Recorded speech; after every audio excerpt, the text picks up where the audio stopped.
প্রিয় উপস্থিতি, আজকে আমরা ফজরের নামাজের উপকারিতা নিয়ে সামান্য কিছু কথা বলবো। প্রিয় উপস্থিতি, আসলে কি ফজরের নামাজের কোনো উপকারিতা রয়েছে? হ্যাঁ, ফজরের নামাজের অনেক উপকারিতা রয়েছে। যদি তুমি সেগুলো জানতে, তাহলে দৌড়ে গিয়ে জামাতে শামিল হতে।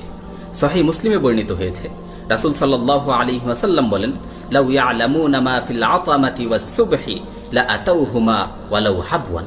যদি তারা জানতো যে ঈশা ও ফজরের নামাজে কি ফজিলত রয়েছে, তাহলে তারা হামাগুড়ি দিয়ে হলেও জামাতে এসে শামিল হতো। সহিহ মুসলিমের অপর এক বর্ণনায় এসেছে, রাসূল সাল্লাল্লাহু আলাইহি ওয়াসাল্লাম বলেন, মান সাল্লাস সুবহা ফাহুয়া ফি যিম্মাতিল্লাহ। যে ফজরের নামাজ আদায় করে সে সারাদিন আল্লাহর জিম্মায় থাকে, আল্লাহর নিরাপত্তায় থাকে। সুবহানাল্লাহ।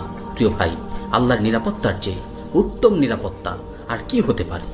আরেকটি মজার ব্যাপার হলো, ফজরের নামাজ তোমার জীবনকে বহুগুণ বাড়িয়ে দেয়। অর্থাৎ মনে করো, তোমার